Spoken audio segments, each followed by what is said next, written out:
What do you mean when you say you cannot control the mind with the mind? Yeah, that statement really emerges from the fact that if we are in a pretty relaxed state, or if we are happy, we generally feel like we can do what we want to do. We can maneuver through our environment. We can make choices that are reasonable. But oftentimes we're not in relaxed and happy states. That's just part of the human experience, obviously. And there's a fundamental feature to the nervous system, which is this thing they call the autonomic nervous system, which is just fancy nerd speak for the components of your nervous system that raise your levels of alertness or bring them way down. Sometimes we hear fight or flight, rest and digest, but this system governs all that, but a lot more. And basically what happens is when we are at the extremes of the autonomic, what I call seesaw, of very, very alert to the point of being really stressed or panicked or concerned, or if we are very close to sleep and we're drowsy and we're exhausted. At those points along the autonomic nervous system, our thoughts become a bit like a runaway train. You know, if you're very upset, it's hard to talk yourself out of it. If you're stressed, it's hard to think yourself out of it. In fact, you can start doing all sorts of third-personing and rationalization. You can call someone, you can text somebody. It's very hard to get yourself out of those states with thinking alone.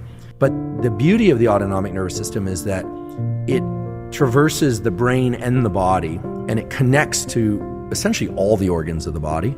And it's a two-way street such that certain behaviors, even certain patterns of breathing, etc., allow us to shift where we are on the autonomic continuum between very, very alert and stressed and very calm, and thereby give our mind a shift also in terms of the kinds of thoughts that we can entertain, the sorts of actions that we can engage in. To make this concrete, if you're very, very stressed, you're very, very upset, two things happen. One, it's very hard to take your focus off whatever it is that's upsetting you.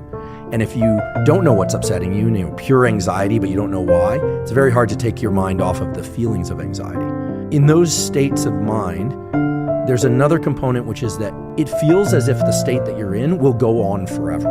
Now, when we're in happy, relaxed states, rarely do we think, gosh, this is going to go on forever. And yet when we are in these unfortunate states of mind, we get the idea somehow. It sort of hijacks our perception of time, and we feel like this is never going to stop. If we turn to the body and certain behaviors, we are able to move ourselves along the autonomic continuum. And at that point, when we've done that successfully, and it's actually quite straightforward to do, we are able to think about things differently. We start to get a sense that the way we feel might not be the way we're going to feel forever. And it's in those shifts that we start to realize, my mind actually is not my best friend at these extremes.